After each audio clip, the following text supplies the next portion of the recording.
You don't have to take the leap into expat life. I want to bring this up because a lot of people may not be aware that there's many out there that do 6 months on, 6 months off, or they work in oil fields, so they're 2 on, 2 off, whatever. Reality is, you can do it in so many different ways. It's a bit like these ebook stuff that I'm working on at the moment. I'm not expecting it to be big money. I'm expecting it to be regular money. There's a lot of things I do which give regular cash, which is why I'm sustainable offshore.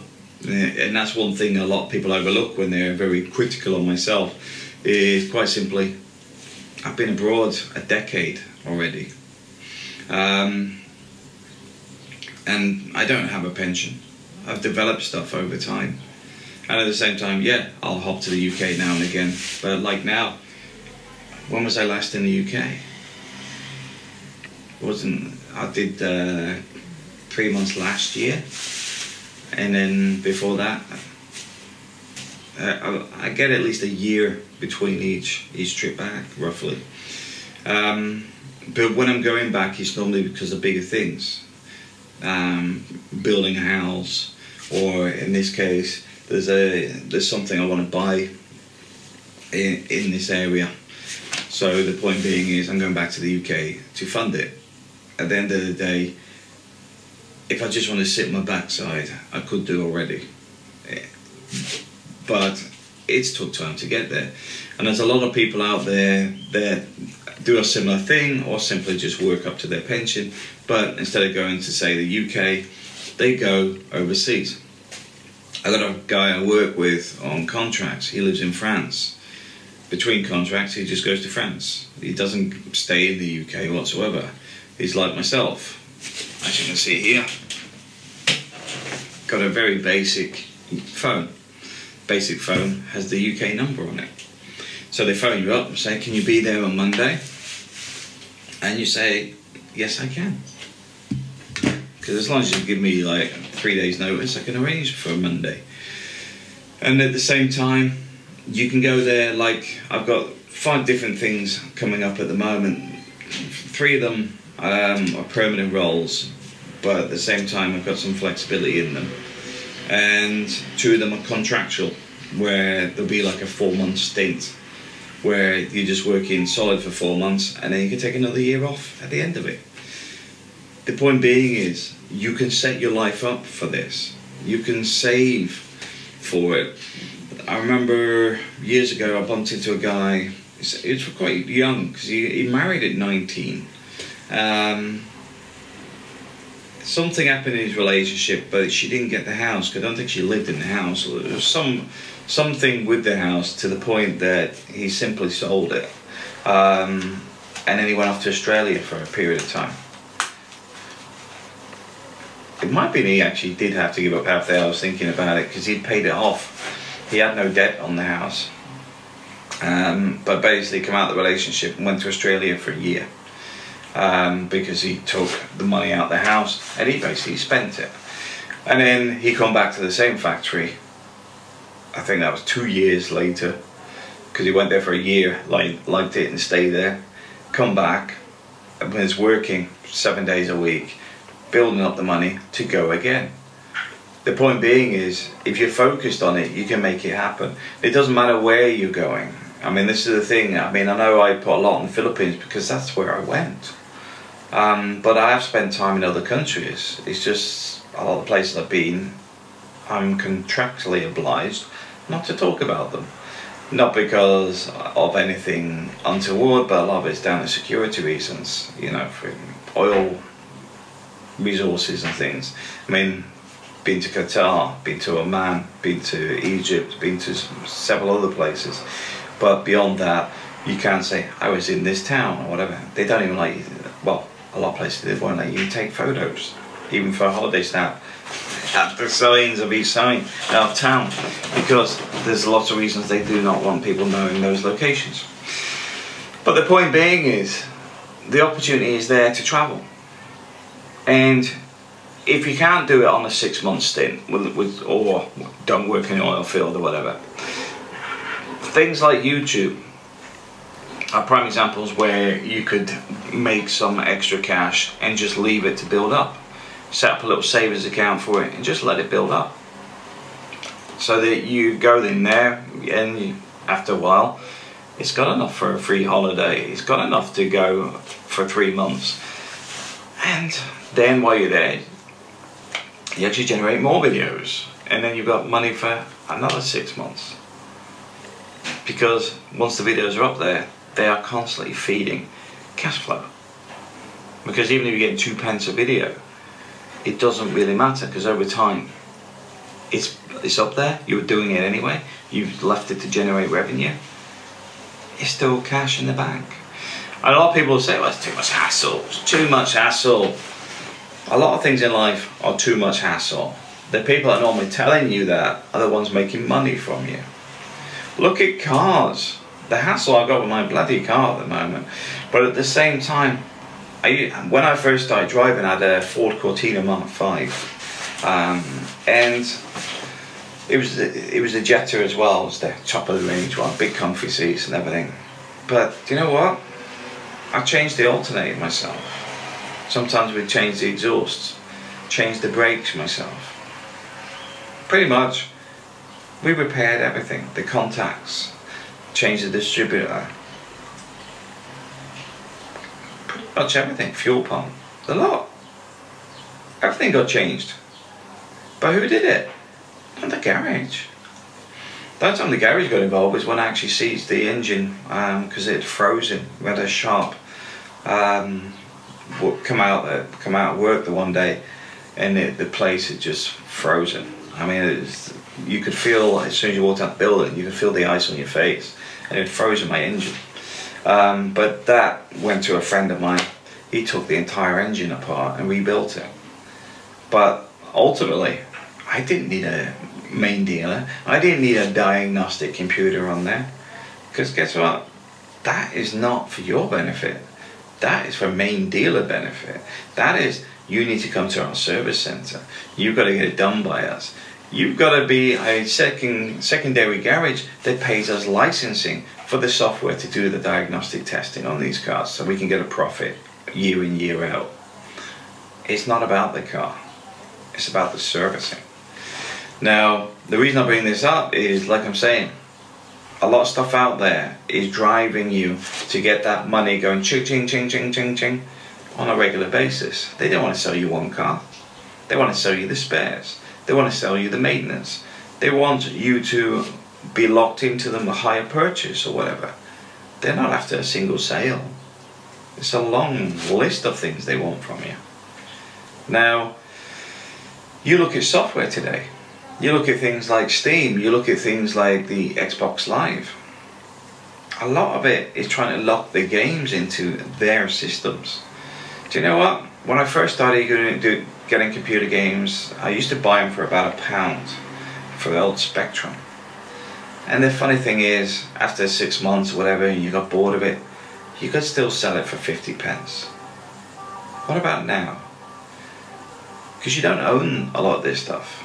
You're leasing it, you're borrowing it, they're controlling it. They are taking the second-hand market out of the equation.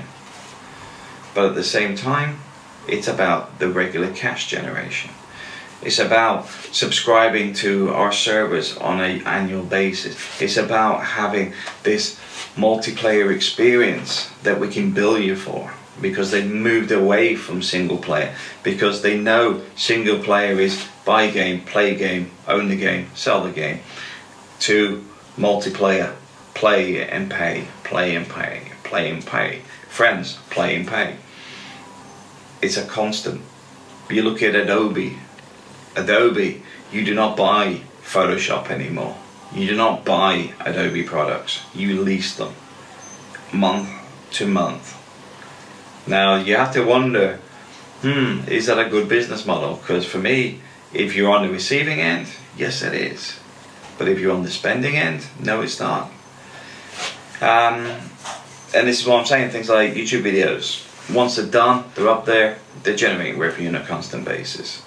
Because the advertisers are flowing on them. Whether this video is 10 years old or 1 week old, advertising is constant. And you're not expecting to make huge amounts of money. If you do, great. But if you actually go out there and expect to make lots of money in the beginning, you're doing it all wrong. A lot of this stuff is about setting up a channel and doing stuff you like doing. Like Vention. If Vention did a channel on how to repair engines and stuff, I'm sure it'd get quite busy. At the same time, it would be a cash generator, because over time it would generate a few $100s a month. Why? Because people are always looking to fix cars. People are always looking, how do I find this? Where's the distributor cap? Where's the oil filter?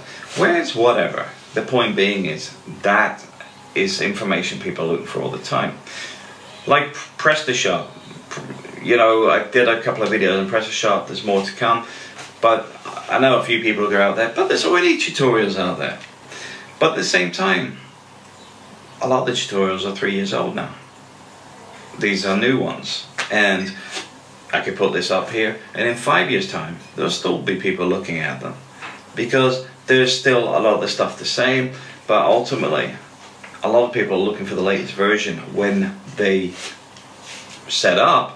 But they may not be that concerned initially, because they may be going, okay, this is how you install it, this is how you do this, okay. And they can use my tutorials for that. It's only when you have a major overhaul, it doesn't work anymore. But it doesn't mean that it would never work in the future.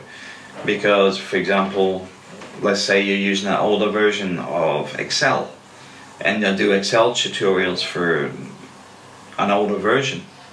Guess what? People still use it. Formulas haven't changed.